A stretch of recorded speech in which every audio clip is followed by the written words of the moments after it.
And we're back. Hello, ladies and gentlemen.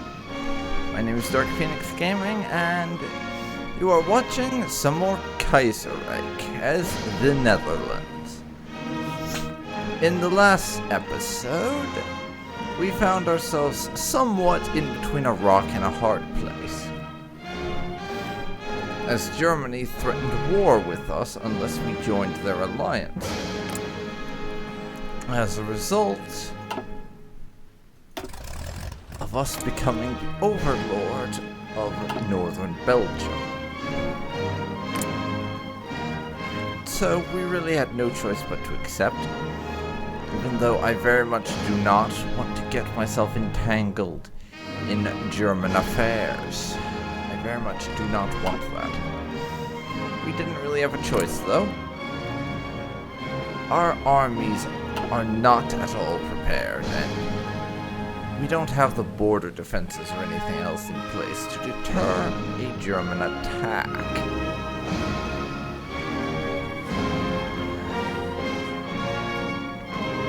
Just to put this in perspective, Germany has easily 3 to 4 times as many divisions as we do. That would not put us in a happy place. Not at all. Not at all. So we had to cave and become a part of Germany's military alliance, the Reichspakt. We're already in Middle Europa, given Germany is our main trading partner. But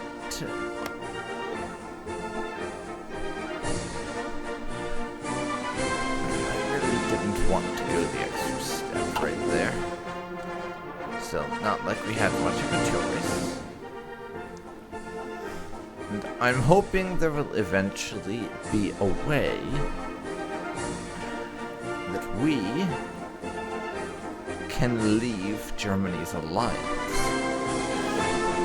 Because I would really like to be that neutral power on the edge of Europe, just gobbling things up.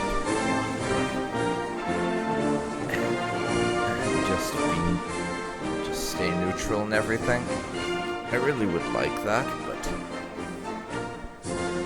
I don't think the French is not going to be that inclined to let us stay neutral. So we're probably going to have to just suck it up. The only silver lining out of that whole mess is that we did get Flanders. They are now our puppet states.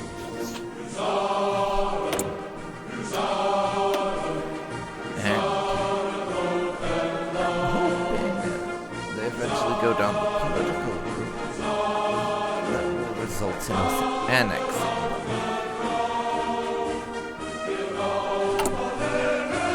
That would benefit us greatly. But I don't know if the AI is smart enough to actually become annexed.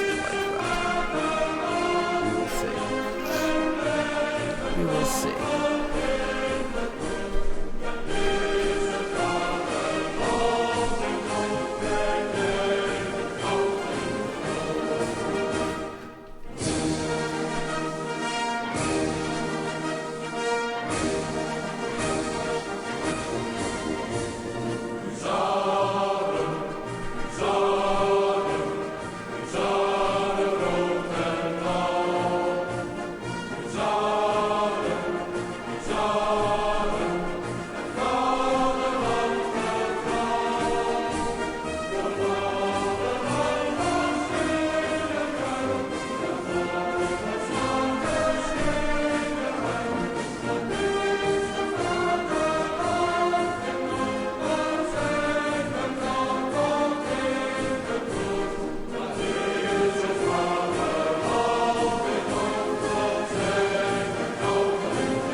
op aard die verleten werd gespaard in de harde leerschool van het leven.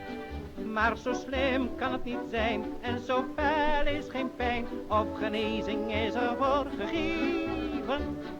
Hier een hart dat er breekt, daar de laster die steekt. En je denkt, moet mij dat juist passeren? Staar je daarop niet blind, steek je kop in de wind. Zoek de kracht, de energie om het lot te keren. Morgen gaat het beter, beter, beter. Morgen kijk je iedereen weer glunderlachend aan. Morgen gaat het beter. Sorry about that, everyone, but my tea just finished brewing, so I had to run off and add my milk to it. Morgen zijn de spoken van het heden. Weggevaagd behoren tot verleden. Morgen gaat het beter, beter. But now that I have my drink of choice on hand, we can get started. And I'm going to bump us up to the maximum speed to start out.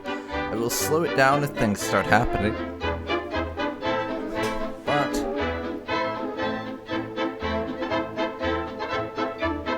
for now,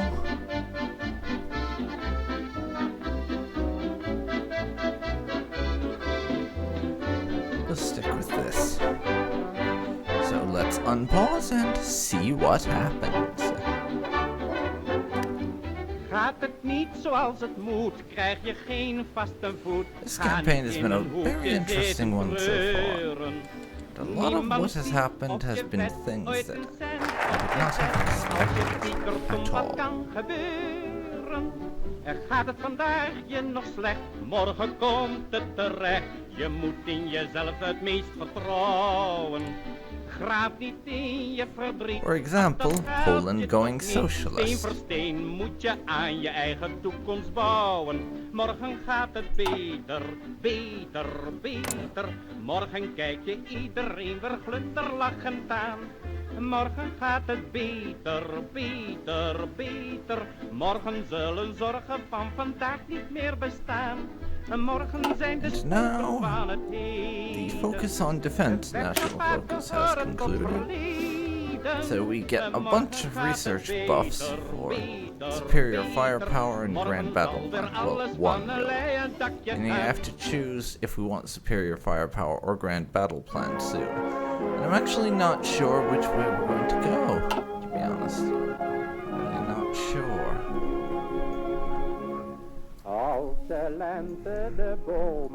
But since we can't really do any of the economic stuff or Black Monday recovery before we have our next set of elections, I'm going to continue going down this route. En hij fluistert haar zachtjes in het oor. Het sinds even geliefkoosde wijsje. En dat vindt in haar hartje gehoord. We are going to expand the artillery in Richtingen. Those things are vital for our army. Need to reopen production lines so we can start replacing our old equipment with modern material. We'll increase the bonus we get from that. I'm not even going to try to say those words because I butcher them every time. Apologies to any Dutch people that I have inadvertently offended with my terrible pronunciations. But that's just how this goes. I'm not very good at pronouncing things that are not native English. Not yet, anyways. The Dutch army plan. Tensions are running high around us, causing our army staff to hold a meeting to decide upon a doctrine for our army. The more traditional part of our general staff wishes to concentrate on the defense of our country, repairing and reactivating the traditional defensive lines, making use of the water to stop the enemy. However, some note that these tactics may not work anymore due to the changing nature of warfare, and have expressed that the Dutch army should be a highly mobile force, capable with motorized troops and tanks to respond to threats quickly and decisively. An important choice will be made soon. Well, I'm pretty sure I've already made it clear which way we're going to be going. We are going with the traditional route of just turtle up and defend the Netherlands. And using the water and all that jazz. Yes. Jabal Shamar's declared war on Najd and Hassa. Got a war over here in the Middle East. And I'm pretty sure one, if not both of these, actually used to be Ottoman puppet states at the start of the game. But, for some reason, they always go to war, and I'm never sure what it's about. And it always leads to them going independent. Waar eens de ranke vissersscheepjes zeilden op den wind, daar rammelt straks het vorkje langs de wegen. They always decide on independence. Or how they even get away. Do the Ottomans have an option to stop them by going to war? I mean, given the state the Ottomans are in at this point, I wouldn't be surprised. They just opt not to declare war. Still, interesting. Jordan riots. The Jordan district of Amsterdam, traditionally a socialist stronghold, has erupted into violence. Dissatisfaction with the inadequate unemployment provisions provided by the current government have likely, after prodding and agitation by syndicalists or council communist organizations, boiled over into a public protest. The protest turned into a riot as several groups of young men in black uniforms appeared out of the alleyways and descended upon the crowd with clubs, bricks, and broken bottles. With the police unable to restore order, the mayor was forced to call in several army units to disperse the crowds. Things are breaking down. Oh dear. Brawling in the streets. Minus 4 stability and lose political power weekly. I'll gain a bit of stability. Lose political power daily. Woont straks de orang-pendek en bedrijft de politiek. Waar eens things are not going well. Some randos in Asia declare war on each other. Don't care about that. More Asian randos declaring war on each other. Yay.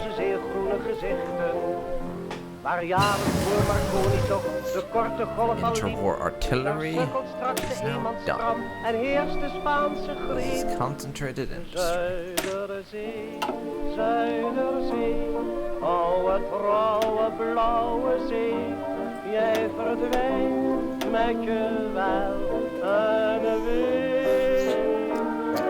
Next we'll research mechanical computing. So we can have better computers. Neem je straks ons hartog mee, Zuiderzee.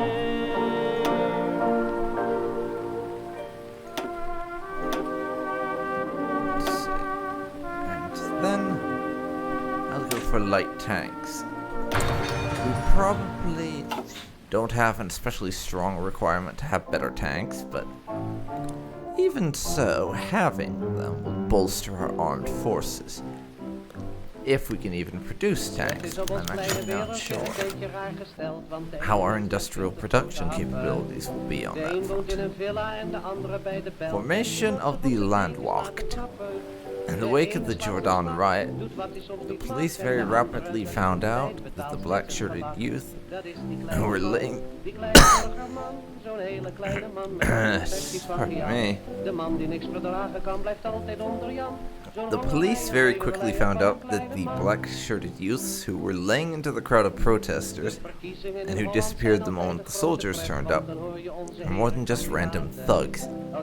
These figures represent the first public appearance of the Landwacht, a paramilitary organization set up by the VNH, supposedly led directly by Cornelis van Gilkerken himself.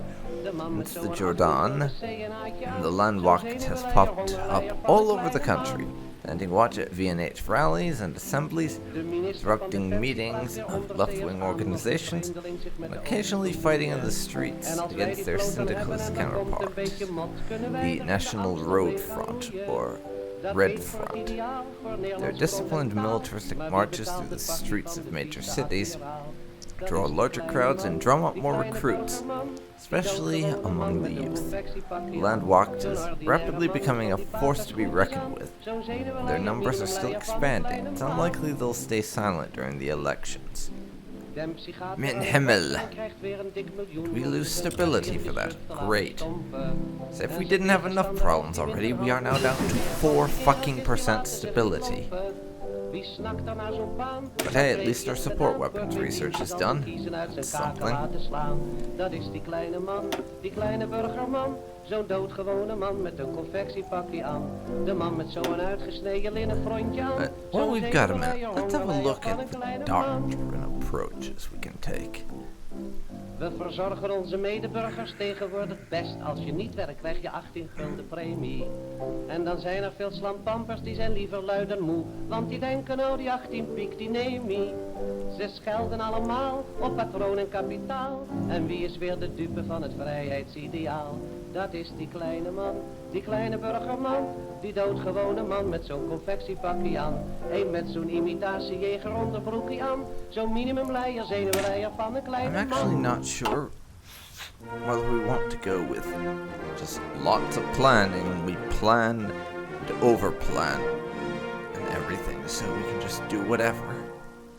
We'll be really good at it that way. Or superior firepower.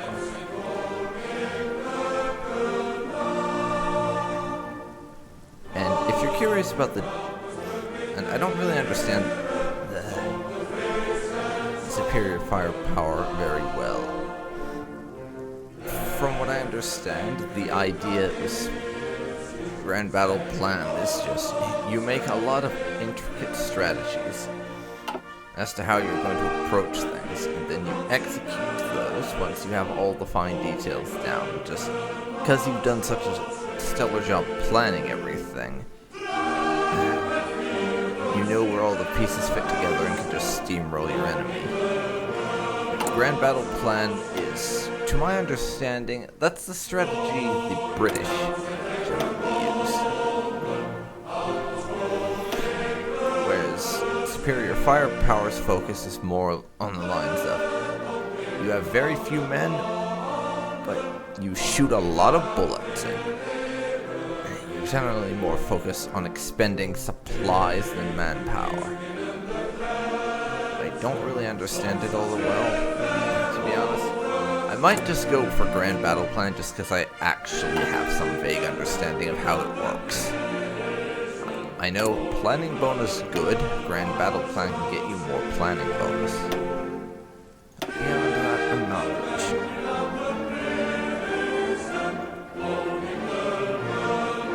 So we'll hold off on that for the moment while I research improved carrier models.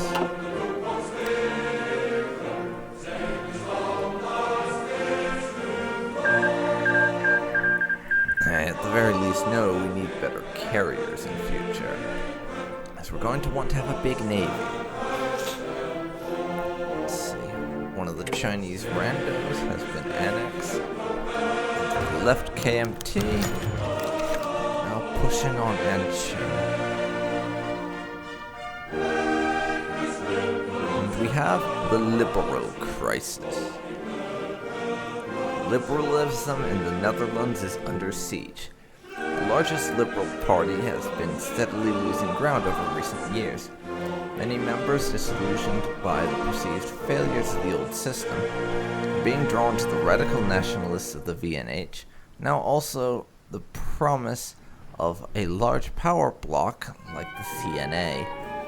This has led to the left-leaning VDB becoming the largest liberal party in the country, as they are losing members at a much slower rate.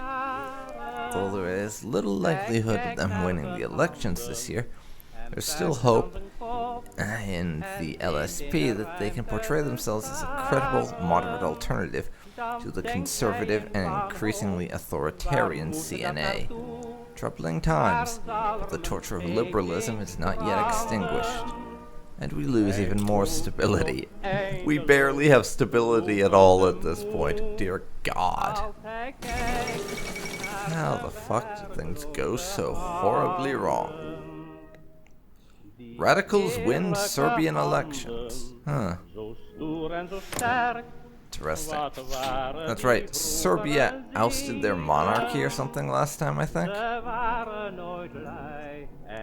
Established at the end of 1925, the young Republic of Serbia has recently held the third national election between Black Monday, new ethnic violence in Bulgaria, and creeping rumors of a shadow government in the military.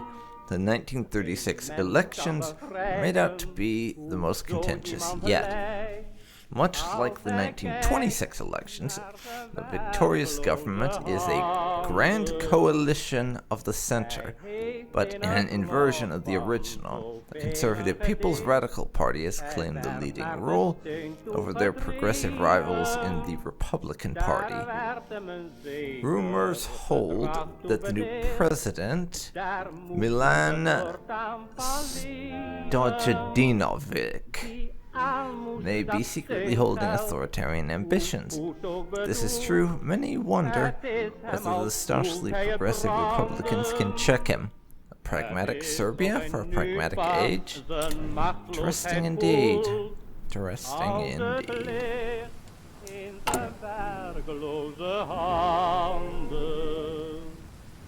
O gij die nog werk hebt, o denk er toch aan. Geen werkloze stumper tussen maden. Wees blij dat Sweden has joined the Reichspakt. A long history of economic ties to Berlin and rising radicalism, Sweden has formally joined the Reichspakt. Foothold in Scandinavia, apparently. Something they need after Finland decided out with the Germans and installed Gustav Mannerheim as dictator of Finland. I bet Germany's relieved to see that.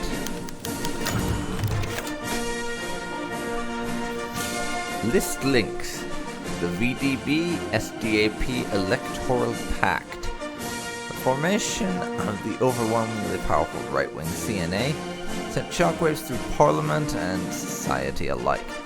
As expected, it is proving an unpopular move with many of the more devout believers who jumped ship to the smaller religious opposition parties, and many fringe political commentators decry it as either a desperate attempt to gain absolute power or the last gasp of the dying system. Still, the CNA enjoys a comfortable majority of public support.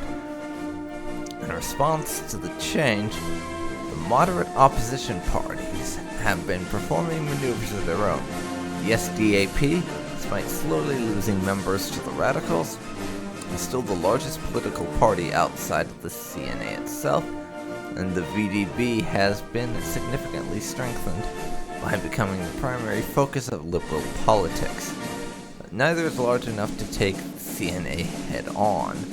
As such, in order to safeguard the ideals of liberalism, social democracy, and the moderate left in general, the VDB and SDAP have announced their cooperation in the coming elections. Together, the parties may not be as huge as the CNA.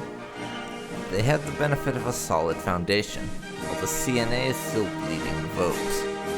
Despite both being left-wing parties, their viewpoints are too far apart to truly merge as the CNA has done. But this left list still offers the possibility of a moderate victory at the ballot box, providing an alternative to the ungainly right-wing bloc that is the CNA, which is shrinking by the day, and fringe organizations like the VNH and the Patrioten Minhim. The Social Democrats and Social Liberals become one party, all this links, and we lose 2.5 stability. We are now at only a single stability. This is, how do you say it? Not good? Very, very not good. Also, the artillery thing, I have no idea how to say, is finished. It's a national focus.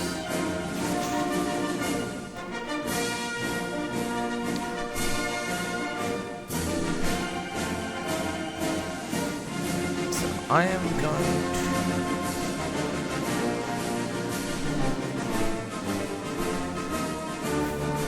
here reinforce the vesting Holland.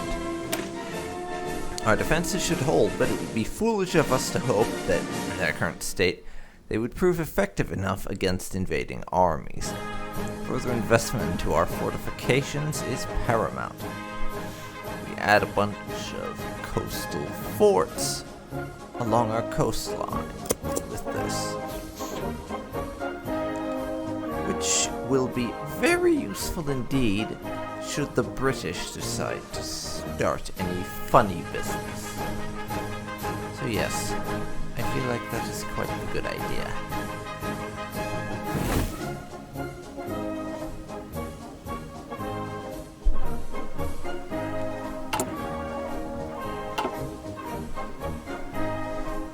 It is now November of 36.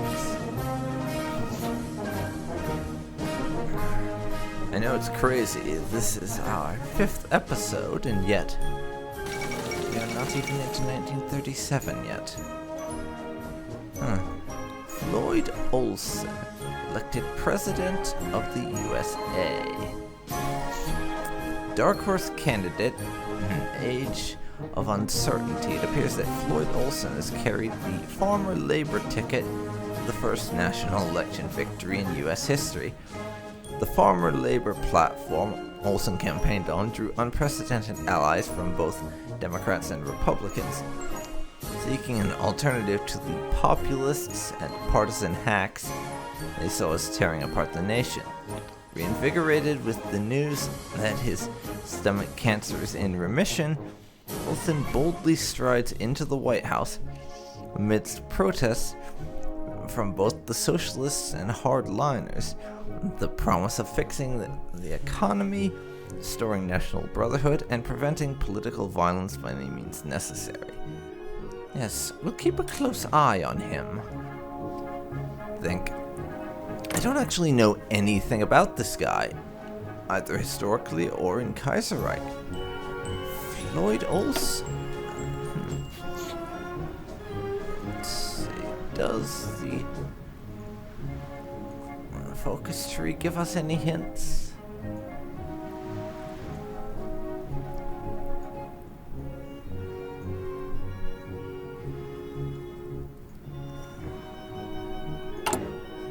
Doesn't seem to.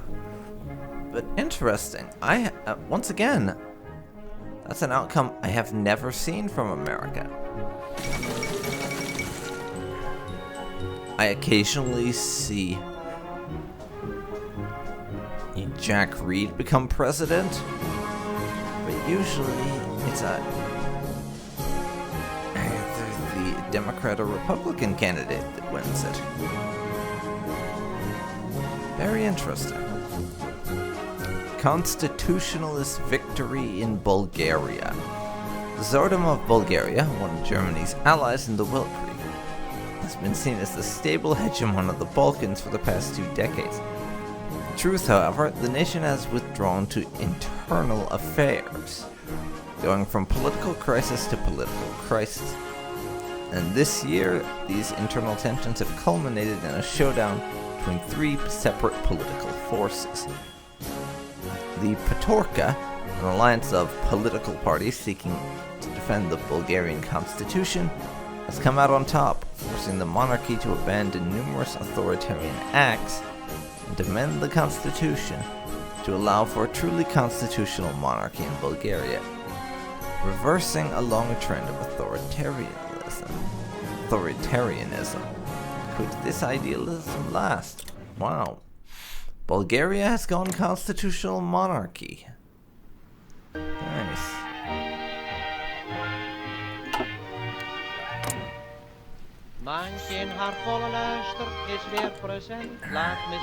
Whereas before, they were basically an autocracy. This shit never happened.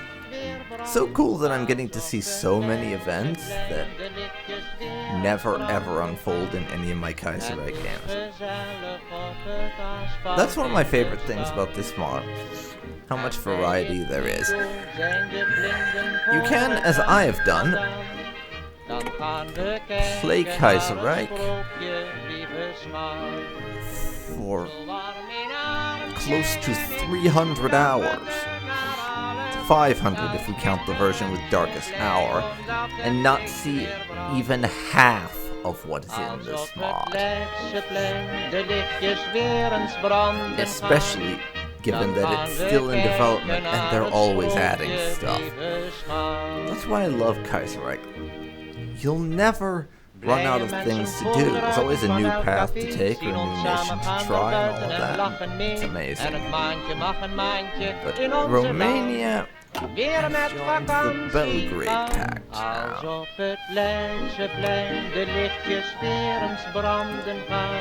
which is the alliance between them and Serbia so far. Though I think we'll see Greece joining up. Yep, Greece is joined up.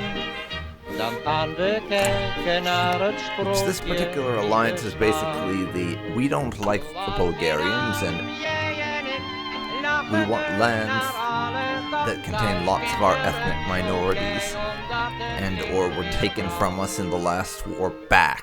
So we're going after Bulgaria. That's that alliance. Our coastal defense reinforcement is done.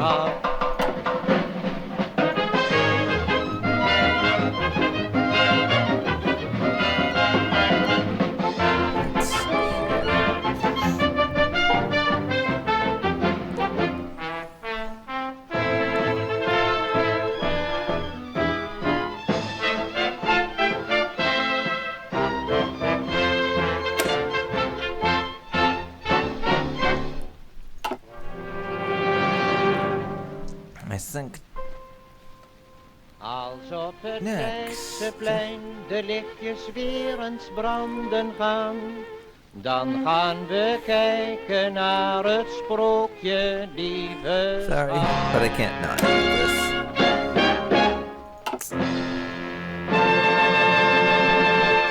No. Hold that thought. We're gonna go down artillery modernization before I give our guys bicycles. As a few down is prepare the inundation lines,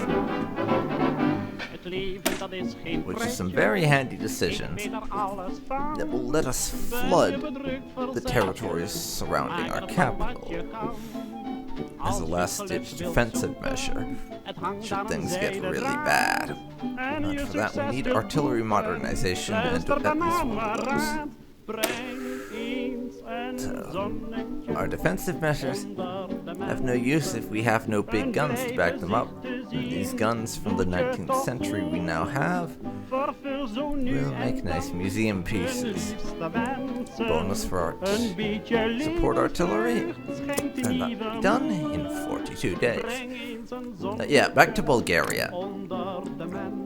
Being surrounded by Greece, Serbia, and Romania, all of whom detest them, they're now in an alliance against them. We're gonna see another Balkan war. That's basically a given at this point.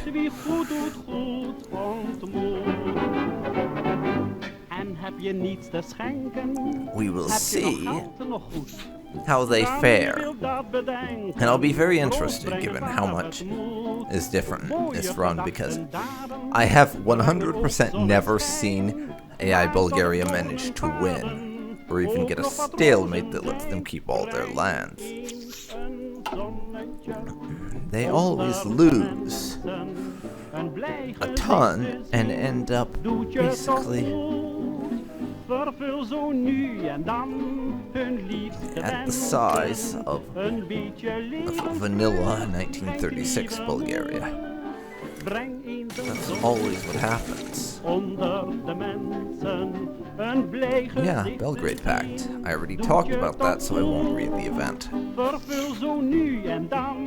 hun liefste wensen. Het spreekwoord zegt wie goed doet goed ontmoet.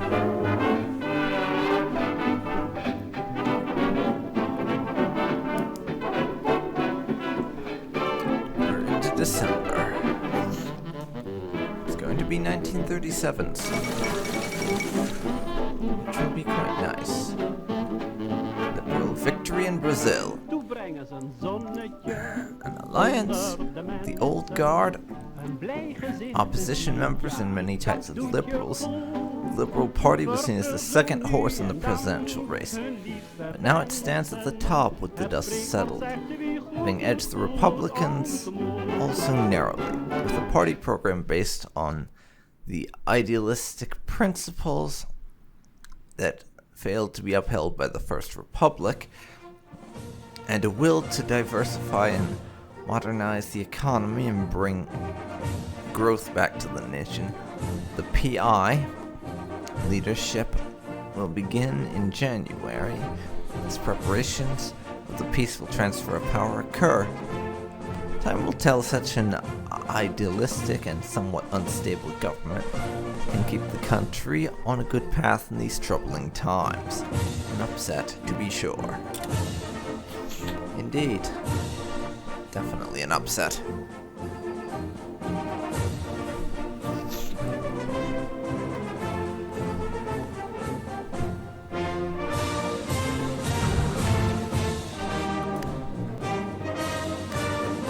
Things are going all kinds of wacky in this run, and I cannot wait to see how it goes. Zhu Day secures power in Yunnan. Now, this is another random Chinese thing. Some guy in one of the provinces over there has become ruler or something. You can pause and read it yourself if you want. But as the Netherlands, we don't particularly care about China as long as they keep on giving us money from unfair trade agreements. We're fine with letting things be as they are.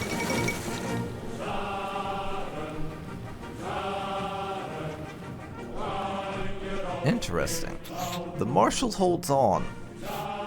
Against all odds, after months of turmoil, of intense debate, protest, it feels like everything is back in order in the exiled French Republic.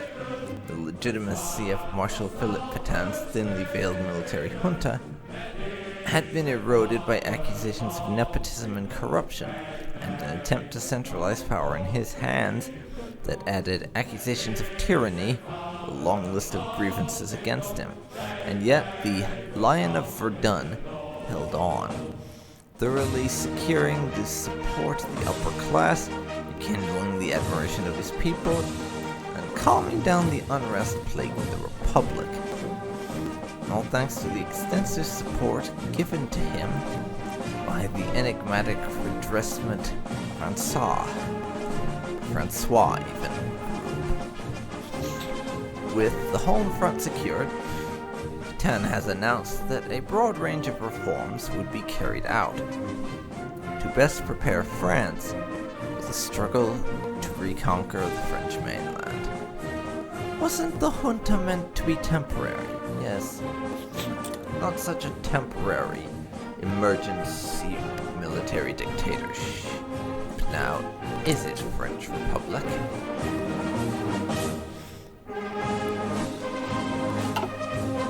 And to those of you who haven't worked this out yet, yeah, the French Republic is basically the Commune of France, what Canada is to the Union of Britain.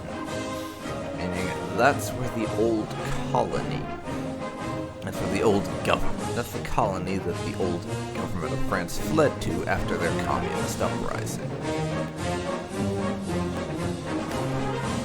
That's basically how things happened there.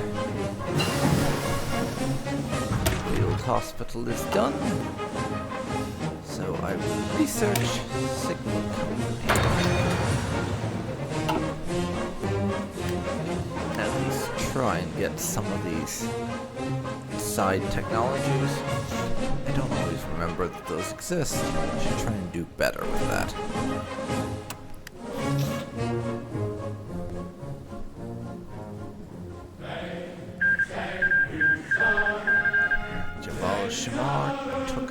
states, and Najd and Hassa has been annexed. Get ready for them to become Saudi Arabia pretty soon. Chinese randos doing their thing. Artillery modernization is done. So now, we get one of these two. Going with Regiment Stottruppen. The infiltration tactics used by the German army and the Weltkrieg had made their way into the Dutch army with the expansion of a shock troop regiment, which adds some technologies: interwar anti-tank and mountain infantry. Namely, you get a special infantry division template containing 7 of these shock troop battalions, two-line artillery with engineer and anti-tank support, and it creates 2 of those units in Holland. That will take a couple of months to finish, but we'll get it done. They're taking their time in becoming Saudi Arabia. They do still do that, right? Now it is 1937.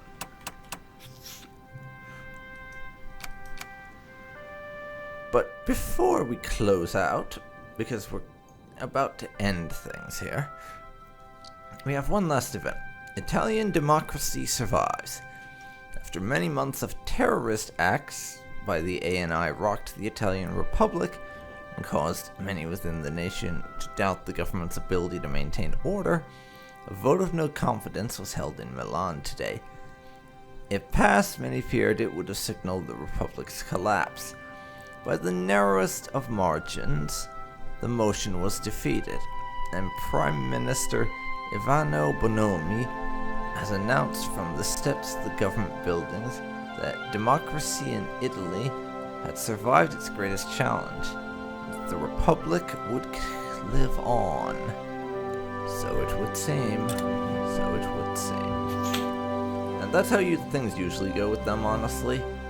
I very rarely see the ANI take power there, and when they do, Austria is having none of that, and they will typically stomp that out very quickly.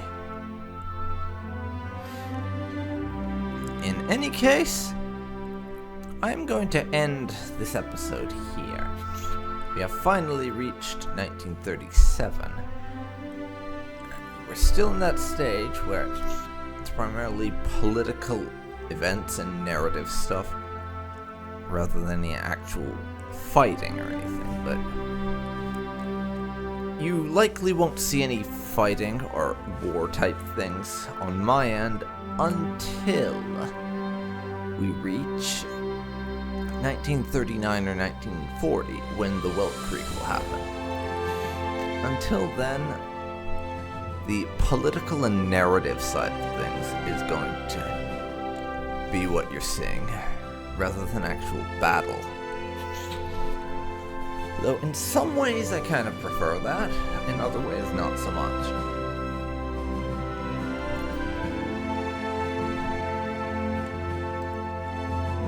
It's one of the reasons why I wanted to play the Netherlands this run. It's a bit of a slow start and gives me a chance to build things up rather than having to jump into just war and battle and everything.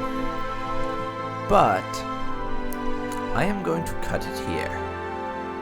So this has been Dark Phoenix Gaming. You've been watching Kaiserreich as the Netherlands. If you have enjoyed this, then please leave a like, comment down below, and subscribe to see more like this. Thanks so much for watching, and I will see you next time. See you then, folks. See you then.